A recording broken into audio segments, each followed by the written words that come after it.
hold on. It has okay. Now it's recording. I had some talk back last week from my first episode. One of my buddies, I'm not going to name him by name, but he is from the outskirts of the Philadelphia area. Oh. He messaged me. He's from Central Pennsylvania, to be specific. He's like, maybe there's some kind of intro. So I'm trying to work on how to do an intro. But last week we redid the episode because I was having technical difficulties. And this one started off with technical difficulties again. Anyway, This is episode 2 of Seat Open. I'm Dan in Demand, and I have a great guest today. See, I got to it pretty quick in 30 seconds. Yeah, I have Vintage Sports Flips Keith here with me. So how's it going, Dan? What's going on, man? Not much, man. Yeah, I'm happy to be on. Sound super loud? No, you're good. You're good. Right. You're good. Yeah, I'm honored to be the second guest, and I look forward to watching this. Part of my weekly routine here of Seat Open podcast. Oh, for sure. Yeah. You watch a lot of podcasts. Yeah, I watch them all. Yeah. Yeah. Wait, we have to do a test. I learned this on the last podcast.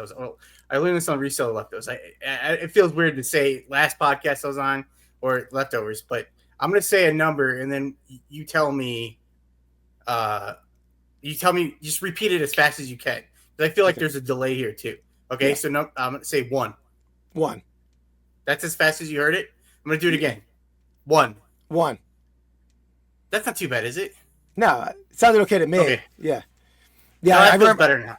I remember that test on the Reseller Leftovers. That test went on for a little while, if I recall. Well, we stole it from the Trash Cash. It just feels like there's always there's a lag so I'm in Indiana and you're in Pennsylvania. You're in the Philly area too? Yeah, I'm like 15 minutes south of Philly. Delco, for people to know the Delco. Oh, okay, you're Delco. Yeah. That's where the Philly Flipper used to be from. Yeah, we actually we lived in the same town. We both lived in the same. Yep. How many times did you go have breakfast with Paul? Well, actually, I got to know Paul as he was moving to Florida. I took over Paul's warehouse, so we didn't get to hang out much. I mean, he came to the warehouse since then a couple times, but yeah, I didn't know him much before he moved. So you're in his warehouse, but you're not in the warehouse right now, though. No, I'm in my house now. Yeah. Oh, yeah. This is all sorry. Yeah, this is my little YouTube studio here that I have in my basement, but I occasionally stream from the warehouse, but more like on Whatnot and stuff.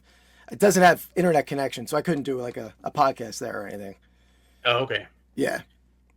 All right.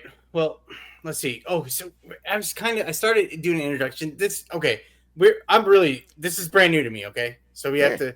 People listening have to just bear with me a little bit. It's been a rough week.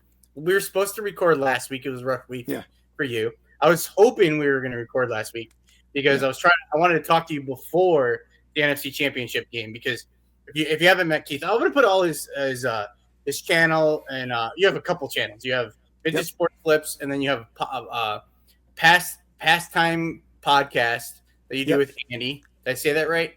Pastime Picks podcast. Yep. I'm sorry. I do know it. I watch it on Vintage Sports Flips every time. Yeah. Sometimes it'll come up and then I'll click on it and I'm talking. There's I'm like 2 people talking and then I'm like, who are all these other people talking? Because I hear you talking to people and everyone's over on Vintage Sports and then you do Rips and Brews with Andy, right? Yeah. Yeah. I don't even put stuff on Pastime Picks anymore. We just do Pastime Picks on Vintage Sport Flips and then primarily 2 channels now, Pastime or Rips and Brews, Vintage Sport Flips. Oh, you set that up. It's a great segue for me because I'm just doing this on my channel here on Dan in Demand, and then I'm going to start making videos again. Awesome. Yeah, I want to do videos on. It's gonna be on this channel too. It's just been crazy. We did. I've been explaining what this show. Let me try to explain this show a little bit better. Last week, I briefly described what this show is supposed to be, and then I don't even remember if I went back and listened because we had to record like 3 times. We recorded twice. Wow. I'm not gonna get through that whole thing again, but I didn't really explain. I just I'm trying not to do an interview show, so we're supposed to just be talking, and you're supposed to kind of listen to me and what I've got going on and my problems that I got going on. No, I'm joking. It's a conversation just for people to listen to behind, and it's hopefully different people every week. But this last week was just rough. We had I got flooring done. If you've been following me on my Whatnot shows, or just I think I mentioned it last week too. We have the flooring in my house got done, so I was taking all my eBay room down. You can see behind me. There's just Joseph made it back. Somewhere. There's stuff everywhere. but it was a tough job. I have my car full of stuff, but like just moving stuff, I'm so sore from moving things. And then when I had to take apart like my bed and everything. And I put my brother reattached my bed, and my bed. I was like, hey, before we put my bed back, I think my bed is break. I think it broke. I think it's breaking, and I'm like, it just seems to like it needs to get tightened up a little bit, and so my brother puts it all together, and then I have everything. All my dresser drawers are all out, and I'm putting them all back and stuff. Finally finish all that. I'm gonna sit down for a second, lay down on my bed to make sure everything's good. And I lay down, and so we went from carpet to like a not like laminate flooring, I guess. Not laminate. You don't know. It's hardwood floor, but here, let me like pergo, like an interlocking. You see that? Yep. Okay, I don't know what you can't see it if you're listening to this on the audio platform. But what do you call that? Do you know what you call that? Maybe is it pergo, like a fake wood, but like interlocks? Maybe I'm not sure. I don't know. I'm gonna say someone's gonna know. I forget. I'm gonna call it but laminate's more like what you have like in a bathroom, right? Like laminate. It's not hardwood floor, but yeah, okay, whatever it is. You're thinking of linoleum, but this is like a faux hardwood, probably. Okay. Yeah. Okay. Yeah. So that's in my room now. So like and then I ordered a rug to put my bed on, but the rug got I ordered it on Amazon. It got canceled, and so it didn't come in yet. So anyway, my bed. I go lay in my bed, and the freaking thing started to slide, and then it snapped, and then it broke. My whole bed frame broke. Oh man, it's so embarrassing. It broke, and I was I got it all. I got up. It took a little while for me to get up, and it just was completely destroyed. And then I started taking it apart. I was taking off these slats, and my brother was going to help me take off the rest of it. And then he left. That's not part of the story. The part of the story, I was home alone, and I was picking up the slats. And I picked up one slat, and then when I went to go pick up the other slat, I was climbing over the one of the boards, and I tripped on it, and then I fell back into the bed frame without a mattress. So I'm all like beat down. I'm so beat up. I'm so sore. Oh my God, I'm in so much pain right now. It hurts so bad. Anyway, I don't know why I was telling you that. No, that's rough, man. But yeah, I can't imagine getting flooring done because if I did it in this room, like every single piece, you don't imagine how much stuff you have to move, right? What it's like when you have to get everything off the floor. Reseller, right? Yeah. I'm sure we all have stuff everywhere. Yeah, I rent from my so I rent this house. My brother's my roommate. We rent the house from our mother. So it's not like the world's sweetest deal, but it's a pretty sweet deal. So anyway, when they're gonna go through, there are guys coming to measure to do these things. And so in my room, I have two closets in my room. One's like my personal closet, like I keep stuff in. But my second closet that's where I keep because I keep most of my inventory either in here or I have a detached garage. So I don't want to keep electronics and stuff out there because I live in Indiana. It was freezing. It was freezing last week, and then 100 degrees in the summertime. So I keep that kind of stuff in my closet. But I have a big, huge shelf that I built inside this closet. Now I didn't build it myself. It's plastic, but I have it jammed in there. And they're like, my mom's like, oh, they're gonna measure. They're gonna do the closet. I'm like, they're gonna do the closet. Like, what do you mean they're going to do the closet? They're like, oh, you just have to take the stuff off the bottom. I'm like, I have a shelving unit in there. I'm looking at a shelving unit right now. There's a shelving unit in there. You can't I have to take everything out. You know how much stuff I have? You have a big store. How many, you have a ton of, you have a lot of, you have a lot of stuff, right? And you list, you have a ton because you have a warehouse. So I would say most of the warehouse is death pile, though. I'll admit that. That's like an embarrassment over there of amount of stuff that I have to list. But yeah, I have about 5,000 items listed. I'd say I have probably about half of them at home, half of them at the warehouse that are skewed. So I keep it separated. Like a lot of the pennants are here, but everything else is skewed in the warehouse. Yeah. And all this stuff is listed too back here. But it's all lit. Everything been in there? In here, not this is my collection stuff. Here are some cards, but yeah, everything behind me except for the trash can is all listed. Yeah. Oh, that Eagles trash can? Yeah, that's a collection piece, but the Eagles bobblehead right there, he's listed. All that stuff up there is. Oh, I thought this was all just your personal stuff. I mean, I have an Eagles room like out there. That's where all my. I mean, I have like 6 of these guys. That right here, I have 6 of him out there. But this is just the inventory room. So anyone watching or listening, Keith you're a pretty big Eagles fan, right? Yeah, absolutely. Die hard. I mean, die hard. You say die hard? Oh, for sure. Yeah. Are you die hard Philadelphia through and through for every sport, or just like you focus on the Eagles? 4 for 4 Philly fan, but definitely Eagles are number one. I would say Eagles, Phillies, and then Flyers, Sixers are tied for third. But yeah, Eagles definitely. I've missed like 3 home games in the past 21 years to give you the sense of. You have season tickets? Yeah. Or you just buy every week, same seats. Same seats every week. Because I see if you follow you on Instagram, you always have like a story with the hat you're wearing. Yeah. I always show my hat in the stadium. Yep, same spot. We're in the like 35, 40-yard line. Really? Eagles side. Yeah, pretty good seats. I've never been to a Bears game. Oh no! Ever. Oh man, you got to get there. It's especially when they turn it around a little bit. That'll be exciting. Yeah. Well, they probably. I mean, next year, right? Yeah, probably. Obviously. Yeah, looking up. Obviously. Yeah. I went to. I did. When I was young, I lived in South Carolina when I was young, and my dad took me to a Falcons Niners game. Cool. I can't find the ticket stub. I don't remember if it was obviously Jerry Rice was playing. It was in the early '90s, but I don't remember if it was Joe Montana or Steve Young, because I think Joe Montana played until '93 was his first season in Kansas City, maybe. That sounds right. Yeah. And I feel like I was there like 91 or 92, but it could have been 93. It was like right in that window there. And I used to say that was the one thing I used to keep from sporting events was all my ticket stubs, which is like kind of a bummer now. They send you ticket stubs? They send you tickets? Not at all. And and I agree. That's the bummer. I have like a frame in the other room of like 100 Eagles tickets from a lot of the games I was at. But yeah, you can't.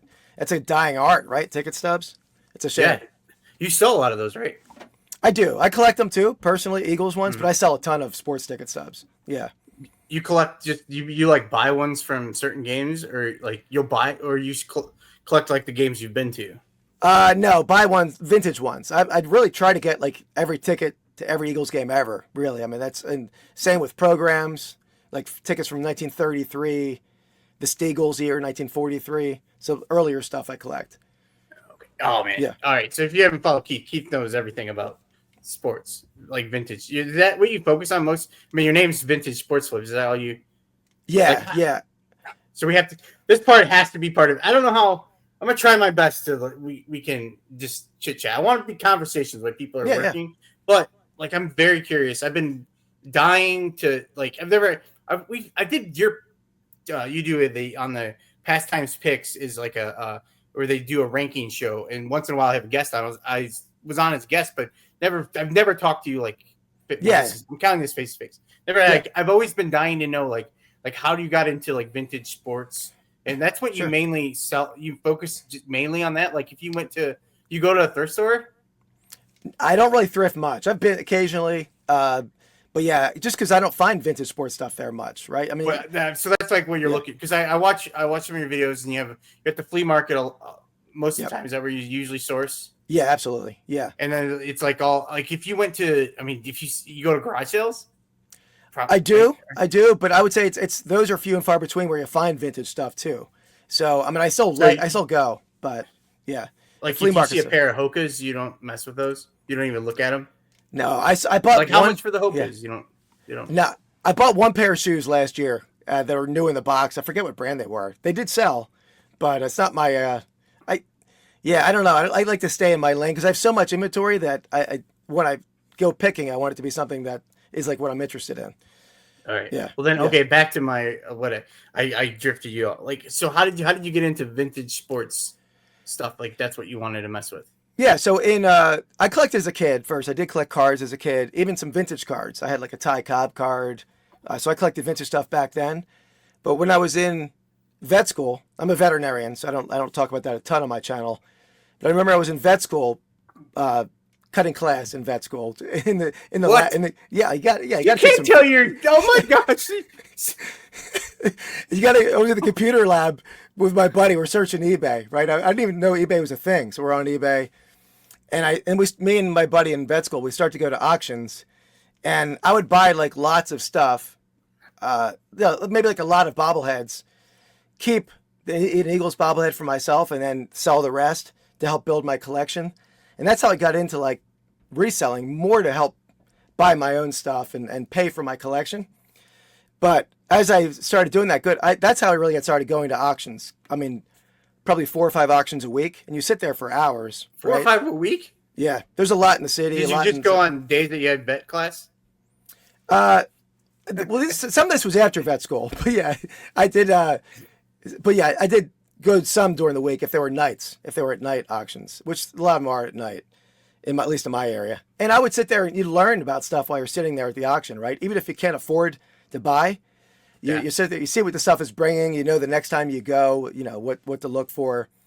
So that's how I really got into it. And then I really started devouring like vintage sports information, like auction catalogs, like a lot of the big auction houses, like Leland's, Hunt's,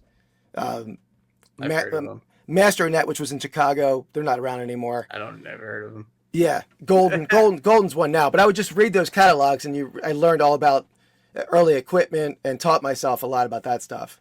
So it's almost kind of like how I do with mall branded clothing. That's what I sell. Yeah, absolutely. I've been doing. I like sports cards before, and when I first started reselling, I first started reselling my own DVD collection. And then when I ran out of that, I ran into a TV show. I never remember the name, so I'm not going to try. It was on Spike TV. It had I can't remember his name. Jay Thomas. I don't know. The guy has like he has a Facebook group. He has a YouTube channel. Can never remember. I used to remember his name, but anyway, I saw this thing where they were thrifting, so I went to the thrift store. I did it for a few months, and then I got back into cards, and I did cards for a little while. And I was working, so I was buying cards, and then I started selling my cards so I could buy more cards. And I was definitely losing money because I was buying into breaks, buying boxes and ripping them and stuff. So that's just a money suck right there. Yeah. But then I started when I finally was like, maybe I should do something else. I started prospecting baseball players, and then I started doing okay with that. But then I went back to regular, I call this regular reselling, I guess. But now I've been interested in cards again. So then I was like, I bought a few cards and was given the cards from a buddy from, buddy. I'll call him buddy. He's listening. A buddy who he found me from the Reseller Leftovers podcast. So then he gave me some cards. He's like, I don't really think there's anything in here, but I like the cards. So I was like, I'll look through them. And anyway, so that got me interested. And so I've been messing with that again. Anyway, I don't know how I'm telling you this.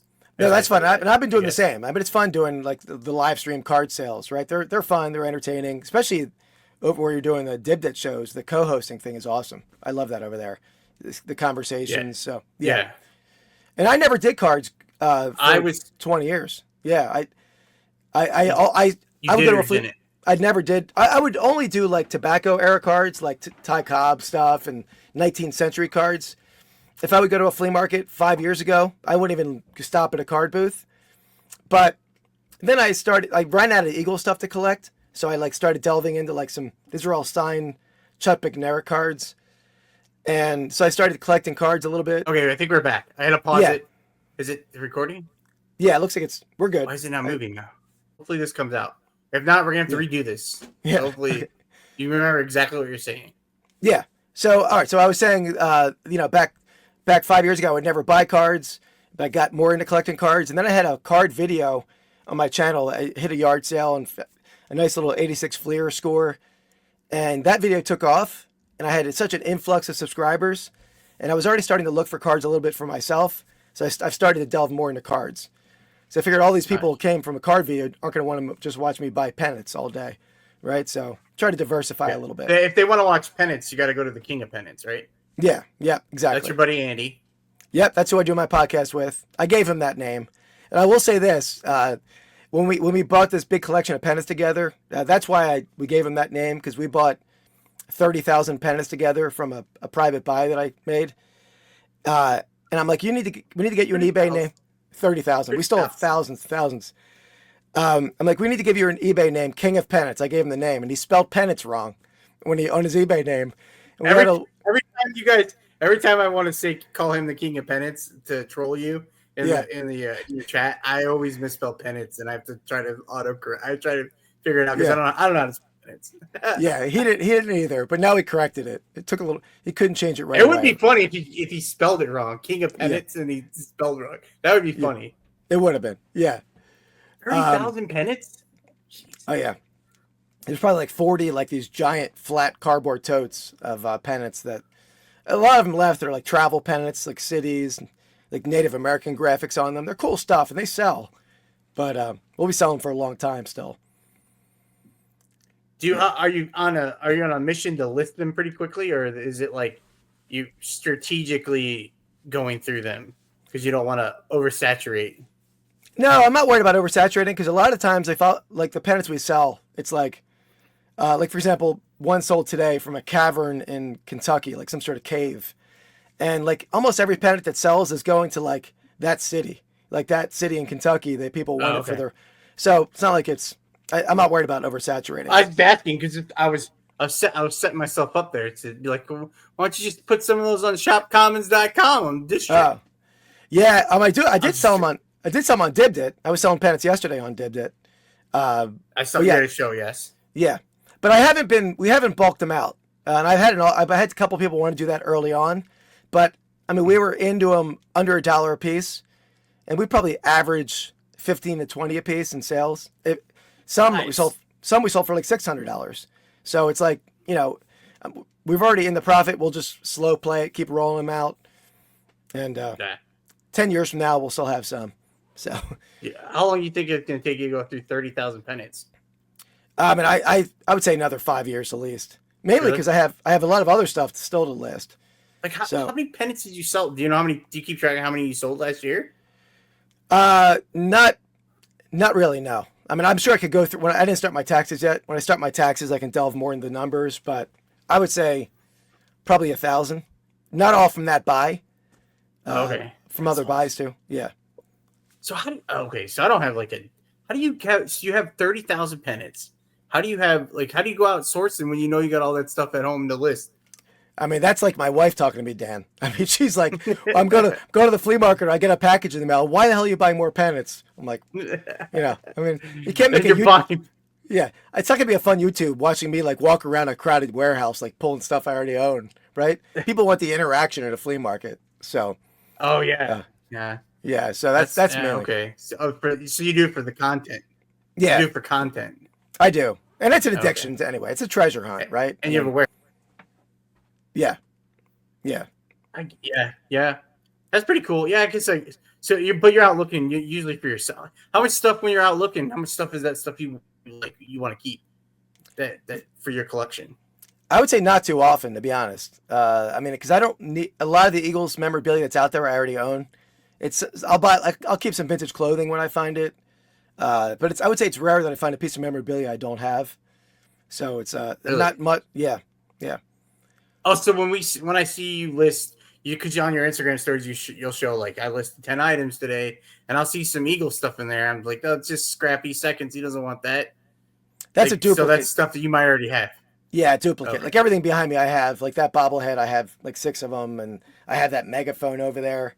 So yeah, that's all the stuff I have duplicates of. The timer doesn't even stop when I try to hit. I'm probably gonna have to try to edit this. The worst part about doing a podcast to try to edit it is that then, like, I don't know enough about editing to edit the video, and then the audio file is different, and then you have to like go edit that also. Maybe I can figure it out because I have some time. I don't know what day I'm gonna put this out because my last week episode I put out on Monday because I had audio troubles. And then I was like, I don't know what day of the week my episodes are going to come out. So maybe I have time to play with this. I can do that. But I have a busy week. I was supposed to do a Did This show tonight. I was going to do a card show. I was trying to get consistent and do a card show on Friday night. But I saw that. Hurt from falling into my bed.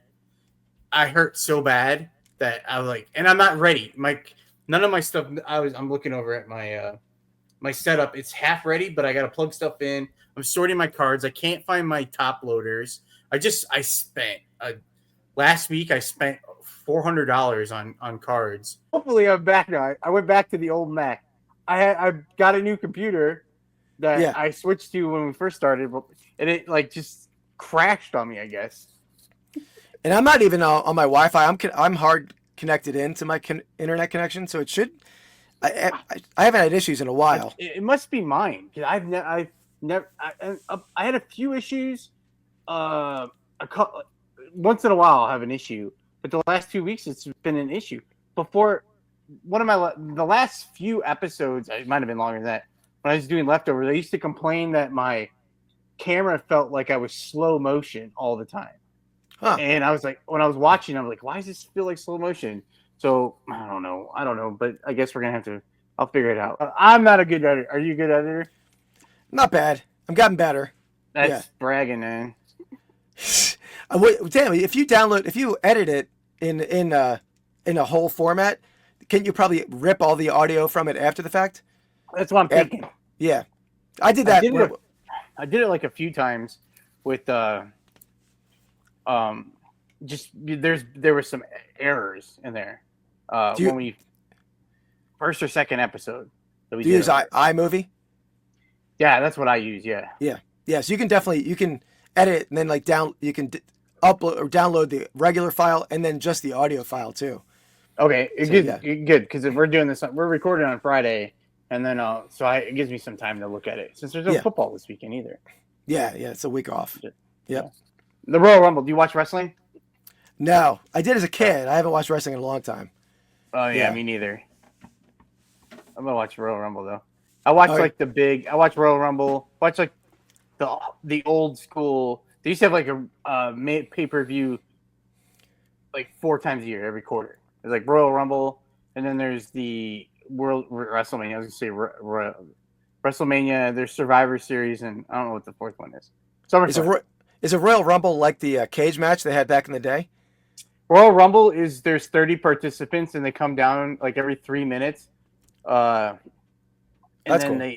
You lose by getting thrown over the top rope. Okay. And then the winner gets a shot at the belt at WrestleMania. So they get their WrestleMania moment. But it's pretty cool. I was a huge fan as a kid, and then as a kid, I was watching it when I was 18 years old. I remember going to like Walmart and I was buying wrestling figures during the Attitude Era and ripping them open and playing with them because I thought they were. Because as a kid, when I was into it, they only had like 6 guys. Yeah, they didn't. Well, I think they had more, but like the toy stores that I went to, they would have like Hulk Hogan, and then they would have like $1 Million Man maybe or Iron Sheik, and they wouldn't have like the guy you really wanted at that. They might have one in the. It's probably the case hit when they got a case in. They probably had one, and then some guy working behind the counter, he probably collected them and kept them all, and then held on to them, and then now he's selling them as vintage sport goods or something like you. Yeah, early retail arbitrage over there in the LJN figures, I guess, right? Yes. Yeah. Exactly. Yeah. Exactly. So they never had the guys I wanted. So when I got older and I was working, I waste my money on everything. I waste my money on so much. Oh yeah, we all do. Not anymore though. Not anymore. Oh, there we go. Nice. When I became because now I'm a struggling reseller, so I'm pretty strict. That's why I'm freaking out that I spent so much money on, like, you know, when you like try to learn a new category. So like I've been in this thing. When I started selling, I was selling randomly everything. I would list anything. If it made me $5, I would like, someone will buy it, and they didn't buy it, and then I just got drowned in stuff. Yeah. And so then I then at one point I had my dog. Oh, no, I didn't have him, but I got my dog Dodger, and he's like has to be around people all the time, so I could never leave the house. Like I didn't leave the house. My mom would come over and watch him and stuff. So she would come over and watch him while I went to the post office or went to the store or something. And then eventually, like I would go thrift for a little bit, but I was only gone for a couple hours a day hanging out with him. And then finally, I was like, I got to figure something out to sell. So I'm like, I'm going to start selling clothes. Like that's how I ended up getting into clothes, because I could go to the thrift store and buy like 30 things and then start selling clothes. And I was like into them for this 3 or 4 years ago. I mean, prices weren't outrageous and I didn't know what I was buying. So I was buying everything. Anyway, I'm trying to tell you this because I was like trying to learn. I was learning the category and it was rough at the beginning, but like, so then I'm wanting to learn another category. I've been trying to figure out doing like whatnot shows. I tried toys. I don't know anything about toys, and Yeah. I was going around trying to figure out toys, and I'm trying to think what else I did on there. I've tried a number of categories, but anyway, I really was like, I like cards. I want to mess with cards a little bit, but it's so it's competitive. There's so many cards. You don't know what you're buying, so it's like so I'm so scared because I took a chance and I spent so much money on buying cards that I some of them I want to keep. Oh yeah, where'd you get the lot from? I bought most of them. I bought some on Dibdit. I bought some on Whatnot, and then I bought some on eBay. I started searching for lots on eBay, and then but every time, so this today, okay, so I have 2 day handling. How many handling days do you have on your on eBay?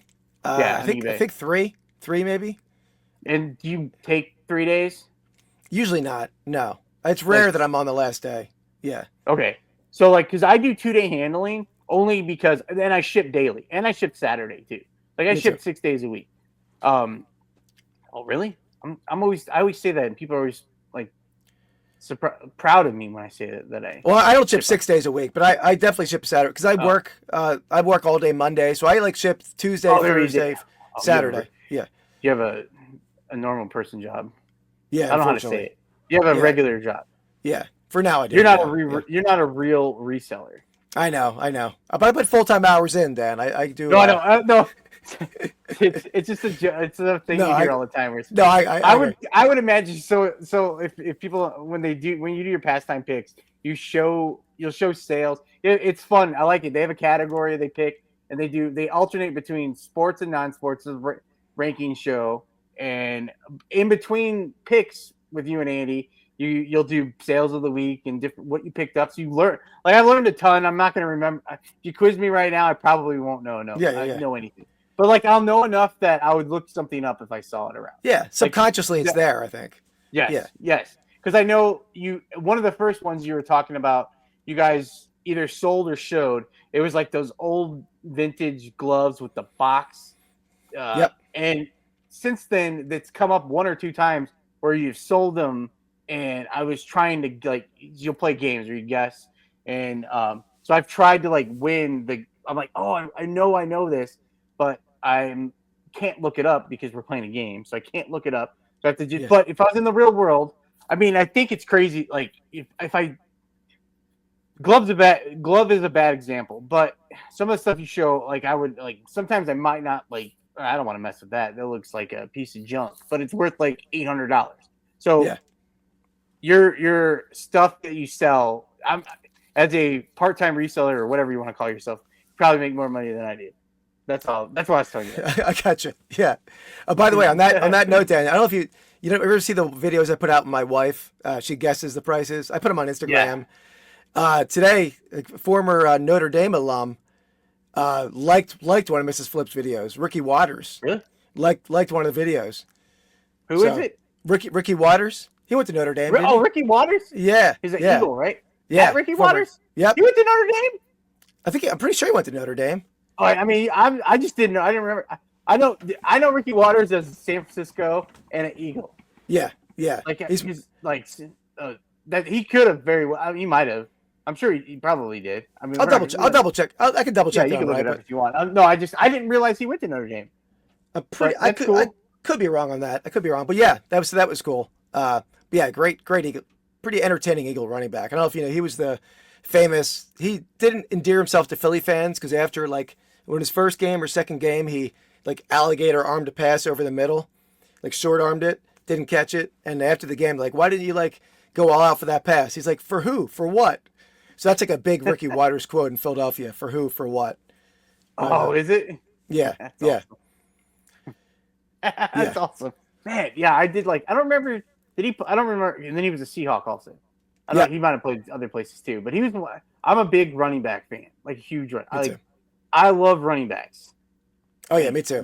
I don't collect much stuff, but my favorite player of all time is LaShawn McCoy. Oh, nice. Eagle, yeah. And when I got into cards, I collected. I have almost the rainbow, which is rainbow is I don't know if it means the same thing now as it did then, but it's just variations of the card, and it has different colors. I had the rainbow of Topps Chrome of LaShawn McCoy. I don't have the Superfractor, but I have like the rest of like it was like my maybe I'll find the Superfractor one day, but I've a few times I've like should I sell it? And I can't sell it. Like when I was into cards and I started really enjoying it and was trying to figure out how to make it like I've always done since I've been a kid. I've always wanted to have some kind of business and working, doing a regular job. I was like trying to figure out. Still wanted to just kind of do my own thing, have my own little business, like little side business. I was trying to figure out how I could do cards. I sold my card collection. Like, oh, you did. Like I didn't have great cards either. On payday, I would buy a card. Like I had like a Tom Brady rookie card, a Score 2000, and I sold it. I had a Upper Deck Drew Brees autograph card, and I sold it for maybe $80 or I think I listed for 100. I might have took 80. Now I have it on alert. At one point, I saw my exact card got resold. I used to post my cards on Twitter. Well, I'll go to Twitter, see what my card number was, and I would go try to find if I can buy the same one back. But the card's like $500 now. Oh wow! Like, how do you know? How do you know? Was it graded just by the cert number, or how did you know it was yours? It wasn't graded, but it was a numbered autograph card. Oh, okay, that makes sense then. Yeah, so you knew the number. So then I would find my own. I was like I wanted to buy my own card back. I thought it'd be kind of cool.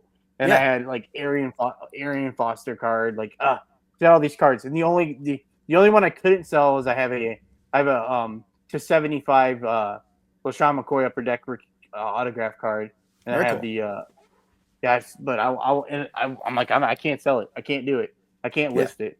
I just listed the other day a Le'Veon Bell rookie auto card that was it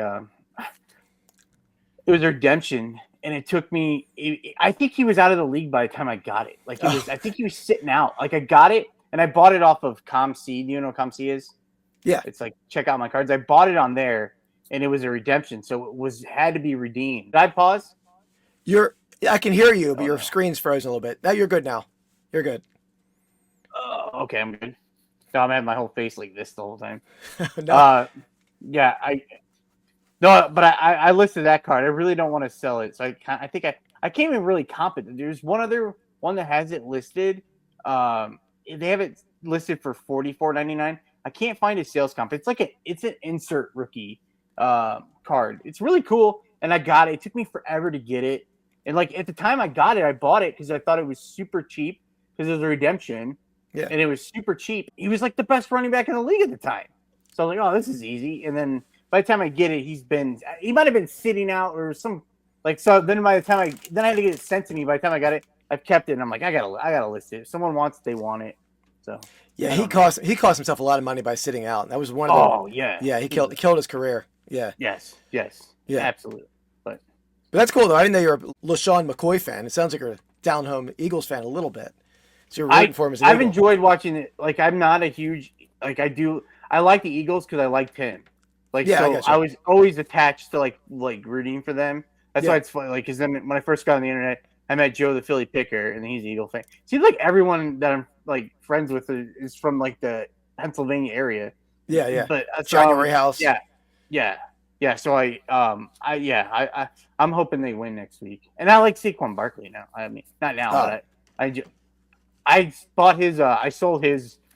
I bought an optic card of his and got it. We're talking a lot. Sorry, we're talking a lot about sports cards here because I'm excited because I've tried different variations and they've never walked.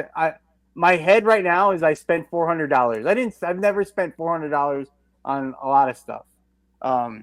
What's the best card in that? What's the best card in that lot? It's a bunch. I'm looking kind of. There are multiple. It wasn't one lot. It was multiple lots, multiple cards. Oh, okay. I was trying to find stuff that, like I think would sell. Yeah. But I know like one lot. Okay. Oh, here. That's what I was kind of getting towards. Since I got into I've never had more trouble with buying stuff than I like on eBay. Like I don't ever cause people problems. I feel like. But that's all. That's why I was going handling time before. It might have been paused when I was talking about this. I have 2-day handling on my store.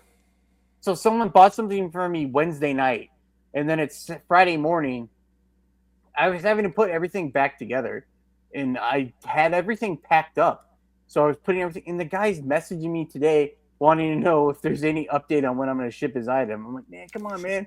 Yeah. But like, I bought something on Monday, and I honestly, I can't figure out how much handling time they have.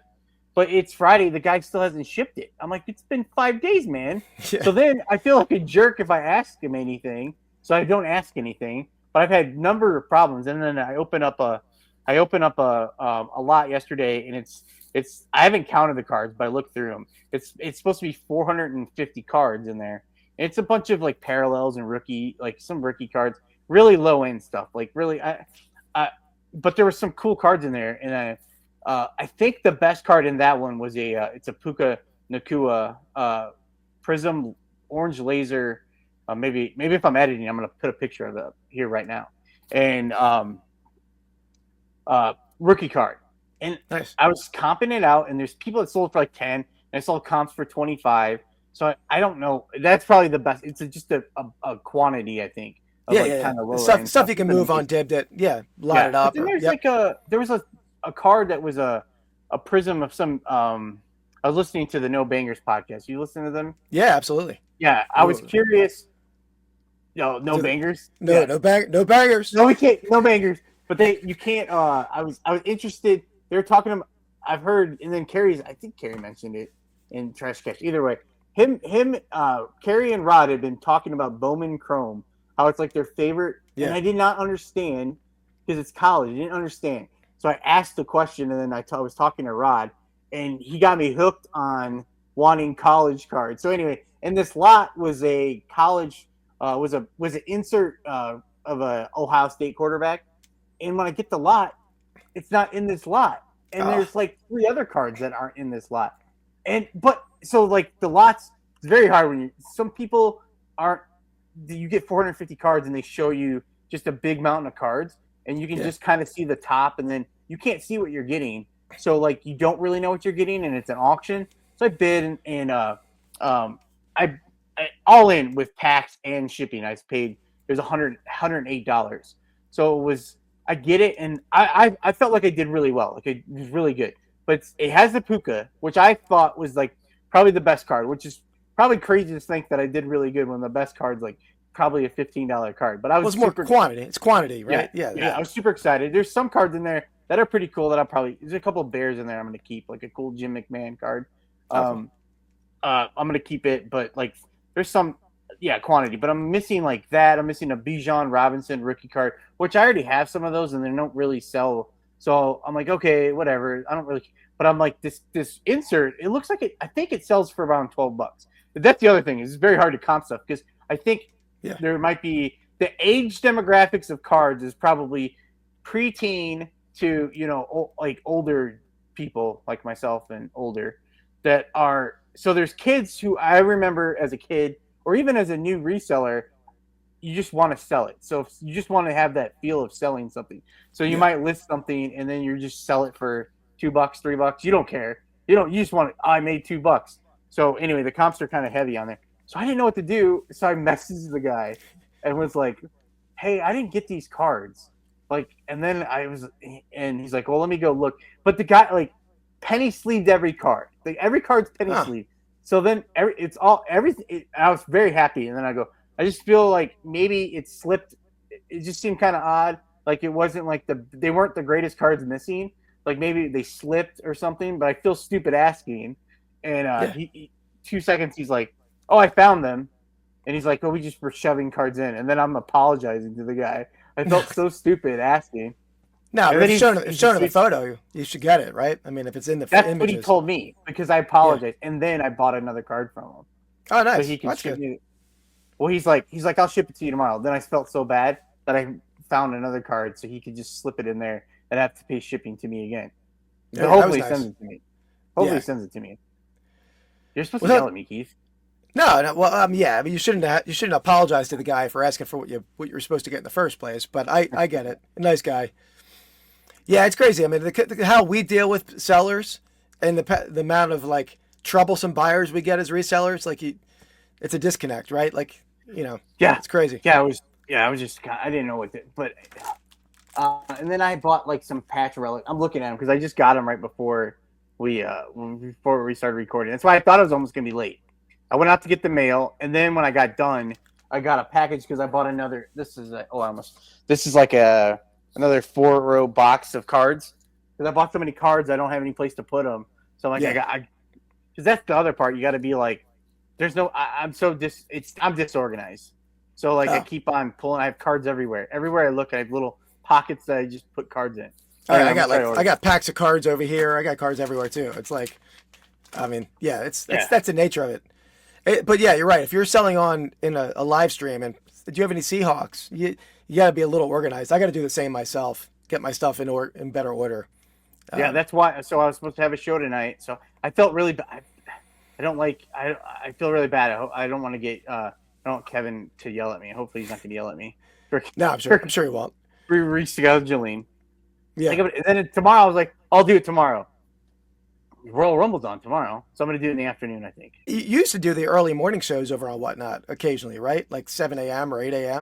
I did. I used to do them in the summertime, and then I was running out of I was running out of product that people want. Like I was running out of inventory that people wanted. Yeah. And so I was like, I can't do this. And then a lot of times, I'm like I don't know how to explain myself. Sometimes I don't feel well when I wake up. Like I don't always feel well. Sometimes like my head hurts and it's hard to get up and get going. So some days it takes me longer. So I was doing those long shows because I was trying to figure out how to make some money on there. And I was like, that's the best time to do it. I would do a show in the afternoon or even the evening. I had like 2 or 3 people coming through. So I started one time.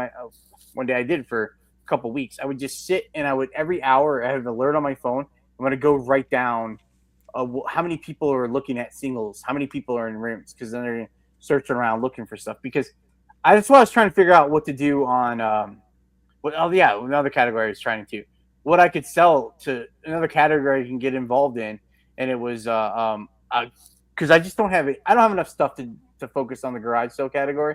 I don't. Yeah. It's hard to keep up with. I found a big buy of Blu-ray movies, and that went well for a while, but I ran out of stuff. And to keep finding that stuff, I was searching because that would probably be one of my favorites. But cards are so small, so you don't have to need a lot of space to store them. DVDs you would, or Blu-rays. But there's not that many people. It's a small like buyers in there. It looks like.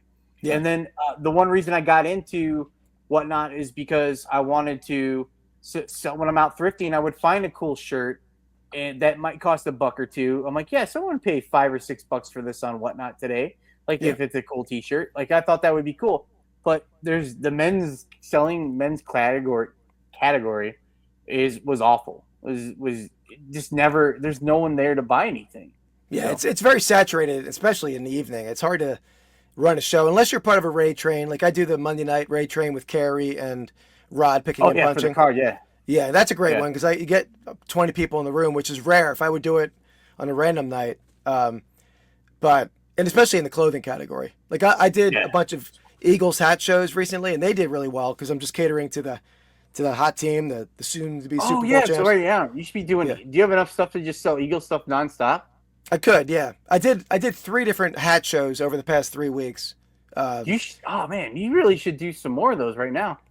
Yeah, you know what? I thought about doing like a different team show, like just making it all like Buffalo Bills or all. So I did 3 Eagle shows, and I'd scheduled a Redskin or Commander show, and I had like a bunch of like banger Commanders hats and vintage memorabilia, and there was like 3 people in the room. Nobody bid on anything.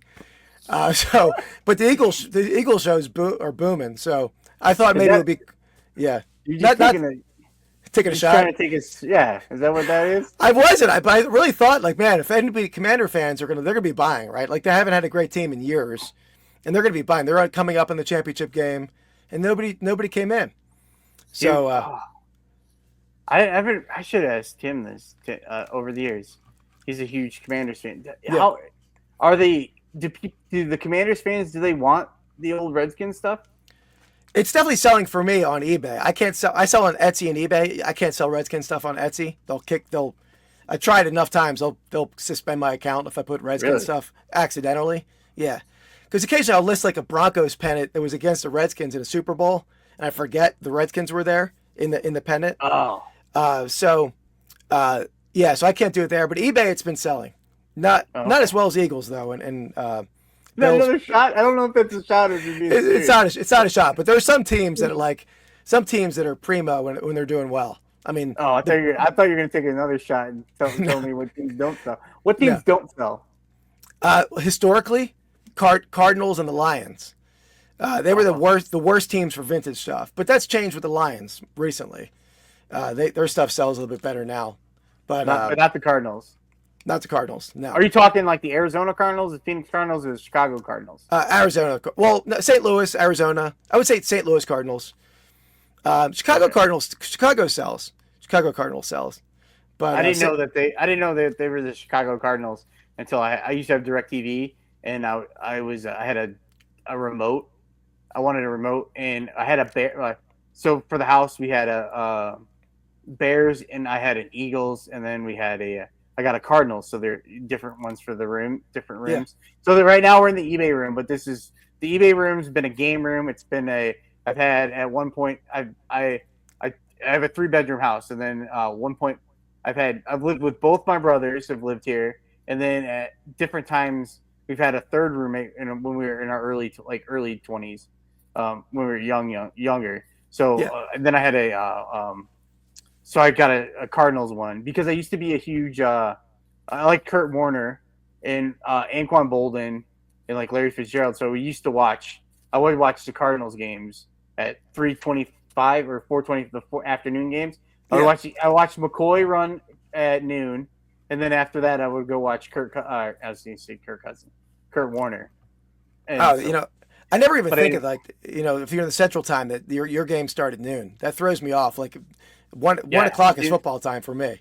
oh, Right? So, noon and then 3:25 and then on college if you watch I don't know if you watch college. I'm not as a big college guy. Only because my undergrad never had a team. Oh, I Yeah, have so to. yeah, but I And watch it a little bit, but not as much. Oh It starts wow, at 11 on Saturdays. So it's yeah. awesome. I can't And imagine then being in California like watching an NFL game at like 9 a.m. or when are they 10 a.m. I 9 guess. or 10, something like that. My brother, he would used to before we had sports betting here in Indiana. He would like for March Madness, or he would used to take trips to Vegas to go hang out in the sports books and bet and stuff. Yeah, And he'd be watching the games. And that would be awesome because I'm like an early riser. I'm up in the morning. I want to like the best. When I used to work, I used to want to watch. I couldn't watch football all the time. I started getting into watching the Premier League soccer, hmm. and they play on like Saturdays and Sundays. They play 6, 7, 8 o'clock in the morning. They'll have Oh, games. that's cool. So I'm like, oh, Yeah, this is awesome. Wake up, and then during the summertime, I watch Wimbledon tennis, and they play 6 o'clock in the morning. Like the nice. Australian Open is, I think at like midnight or 2 o'clock in the morning. They'll play that. I don't watch that now, but Yeah, yeah. I like to watch those early games. Baseball, I love day games. Those are my favorites. But like, I half the time if it's like the Sunday night game, I fall asleep watching the games because I've been up all day. But yeah, the noon's great. Chicago always had like day games. They still have a lot of day games for the 120. Cubs. What? 120. Yeah, but I Okay. think so I haven't watched the Cubs game in years because they have the Marquee Network. It's Okay. like their channel, and we don't get. I stream TV through Hulu, and Marquee Network doesn't have a contract with Hulu, so you can't. Uh, And because I'm a struggling reseller, I don't have enough money to afford to get I wouldn't pay for it. I'm not paying for it. The yeah. only thing I Yeah. get is T-Mobile. T-Mobile Tuesday. I have T-Mobile. Do you have T-Mobile? No. AT&T. T-Mobile. Oh, T-Mobile's the best. One of my buddies at work, he had T-Mobile, and he used to tell me T-Mobile's the best. I didn't believe him until I switched to T-Mobile. It has the best. Every Tuesday, it's T-Mobile Tuesday, and they give you something free. A Oh. lot of times, it'll be for like some Jack in the Box that we don't have, or some kind of Yeah. food that we don't have. And then once in a while, they have. I don't know if you ever heard of it. It's a pizza place, Little Caesars. Yeah. Yeah. Oh, okay. Yeah. Definitely. Yeah. It's a It's little pretty good. Yeah, it's not too bad. They'll give you a free. Well, just last week it was like you get $5 off, so the pizza was like $3. Oh But wow. anyway, you either get like for that, or you'll get it free, or you'll get it for $1 or $2. But anyway, the last 2 years you get MLB TV for free. Oh wow! So it's like, so it makes it worth it. Like just so, but the Cubs are in my area, so they get blacked out, and I That can't sucks. watch the games. But one of my favorite players, Anthony Rizzo, so I got to watch him. I just watched him play on the Yankees. That's cool. I don't mind the Yankees. I tried watching the Phillies. I'll watch them once in a while because I like listening to John Kruk. Oh, he's great. He calls the Kruk's games. awesome. He was one of my favorite players growing up, so it was funny listening to him. Yeah, he's an awesome announcer. He's an entertaining guy. Yeah, Wild. he's fun. He's funny. He's almost like I don't know if you remember listening to, or if you Mark Grace. He used to call the Cardinals game, or not Cardinals, Diamondbacks. I know. I know. Nuts. I never heard him announce, but I obviously know him as a player. But yeah. He was nuts. But yeah, those guys were funny. The color guys who were like just wild. A lot of personality on a lot of those color guys. Yeah. All right. Well, I have to ask you. I wanted to ask you. I know this is an interview. Now we've turned into an interview. I don't want to do an interview show, and I specifically told you I want to do an interview show. But I have to know. Oh my God, it froze. I think you freeze it right when I talk. Am I frozen still? Am I okay? No, you're good now. You're okay. Okay. So you mentioned before you're a veterinarian, so you're not a real reseller. You're a veterinarian. True. Like, how many people do you go out, like when you're out and about? Do people want to talk to you and ask you advice about what they should do with their animals, with their dog? I've never known a vet in my life. I mean, not like many. I mean, not many. Really? I mean, my friends will occasionally. A lot of my family don't have pets. So really? So that's easier. Like they don't ask me questions because they don't. I mean, my sister had a guinea pig for a long time, but Andy asked me questions. Andy asked me questions about his pets, and some other YouTubers as well. But do they really? Yeah. Oh. But not when I'm out and about. I mean, if I'm out at the flea market or something, nobody knows I am. No, but I mean, like in your personal life, people would know. I don't know. I don't think I know. I don't know any doctors. I don't know any. I've never known a vet in my life. So I would I'm a hypochondriac, always worried about my dog. So I would always like, oh God, what is happening to him? What's wrong with him now? So I'm the same way with my own dog. I hate treating my own dog. I mean, I do, or my dogs. I have like 5 animals, but that's nerve wracking, right? I mean, yeah. Oh, that would be hard. Yeah. I don't think I could do that. I'm gonna cry. I don't think I could do that. Yeah, I mean, I'm trying to think if, and I do surgery. I've only done my one dog. I've never you done wouldn't do surgery on your own dog, would you? I have. I've spayed my 2 female dogs. I spayed up four of my animals. I spayed. My male I had neutered at Penn because he needed a special procedure done. But yeah, I've done surgery on them. So what? Yeah, that didn't really bother me. But it's more like if they're sick, like figuring out the anxiety of that, right? But the surgery didn't bother me. And this is probably gonna be a stupid question. Like, can you like take care of a chicken too, like a cow, or is that another different type of vet? No, I mean you learn about that in vet school. I worked on chickens and cows. Yeah, but did you go to school that day? I mean, I will say the large animal program. It's a separate program. I did my damnedest to not to do much work out in the large animal program because I wanted nothing to do with the large animals. Like I was in this one stall with outside the stall of a horse, and the horse reared up and kicked the gate in front of me. That's all I needed to not want to touch a horse again. So yeah, I did. I mean, I was out there, but I did very little work, and it was very known that I didn't want to work with large animals. But I mean, I did have to know the medicine, know the knowledge, but I didn't want to touch the animal. Yeah. But I did do a lot of. My office sees a lot of birds. I personally don't see birds, but I'll see a lot of reptiles, chinchillas, hedgehogs, all that kind of stuff. Yeah, we see a lot of. What do people bring a hedgehog for? I mean, skin issues. Maybe if they're not eating well. Yeah, I've seen lizards. Yeah, we see a lot. I mean, more snakes than lizards, but I definitely see a lot of chameleon. Lizards. Do people bring in their chameleons? Yeah, I've done surgery on a chameleon recently, a couple times. Yeah. But we don't see a ton of them, but I've definitely seen some over the years. I had a chameleon as a kid. One of my brothers, we snuck it home, and we kept him in a Lego house we built for him. Oh, really? Do you remember what kind of chameleon he was? Because he lost his tail. Well, there's two. I mean, people call like the anole or anole a chameleon, or the true chameleon with the eyes that like rotate around and they're. Oh, that's probably the other one then. Yeah, so you probably had the anole, which is people call them a chameleon too, but the real chameleons are the ones that like their eyes, their tongue, they shoot their tongue out, they change color. Oh yeah, it wasn't this one. Okay, yeah. Okay. Yeah. That was. I was expecting a better answer than that, Keith. About the large animal. No, about you like people always bugging you, wanting to know about your they wanted free vet advice. So it sounds like if I got something wrong with Dodger, I'm gonna be asking you what's wrong with Dodger.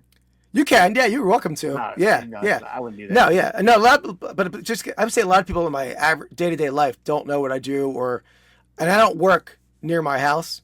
I work like 40 minutes away, so really, it's not. Oh. Yeah, so it's not like I run into the supermarket, run into an owner or anything. Which is nice. People they know you more for being vintage sports flips. I'm probably not known locally much at all, right? For anything. Wait, are you gonna go to the Super Bowl? No, I wanted to. I've went to the last two that were in, but my dad didn't. Really? Yeah, I was in Minneapolis and Phoenix, and my dad didn't want to go. My brother-in-law, the last two ones, I went with my dad and my brother-in-law. And my brother-in-law is going to be away like the week leading up to the Super Bowl, so he didn't. He thought it'd be tough. He was going to be in Mexico. It'd be hard to get there. And I told my son, "Hey James, if you want to go to the game, we'll buy 2 tickets." And I was gonna drive down. I had a plan. I was going to drive 14 hours to stay in Montgomery, Alabama, and then Sunday morning drive from Montgomery, Alabama to New Orleans, which is like 4.5 hours. Go to the game because I would have saved like $5-6 grand doing it that way per ticket. But he wasn't really. He didn't want to go. I think 3 days away from video games, he wasn't feeling it. So, man, you should have called my buddy Mike Junior House. Yeah, absolutely. Just bring a ticket with them. It'll be cool though because the last two. I wasn't with my son, so it'll be cool to watch it with him. Whether it's here or in New Orleans, but it's expensive buying them with airfare, the ticket, the hotel. It's like 13 grand buying it through the Eagles. I couldn't imagine. Yeah, I think we got through some stuff, but one of the great things about this show is that it's called Seat Open because I want people to come back and I really know how to explain it. Like I want other people to come back, but we've had some technical difficulties, so hopefully we made it a little bit longer, but hopefully I can figure it out for my next episode, or else you could be the second and last guest on this. I'm not going to start that already on this podcast, but I just I don't know what's wrong with my internet. You keep freezing. So while it's kind of working right now, I'm going to stop it. But thanks for coming on, Keith. No, it's fun. Put all your links down below, and then I'd like to have you come back in the future. Anytime. If you don't want to, you can say no. But anytime, man. I like the free flowing atmosphere over here. Nice, just fun conversation. Trying not to do an interview, and I'm sorry, it was kind of an interview. No, not at all. It's all good. We'll see everyone next week.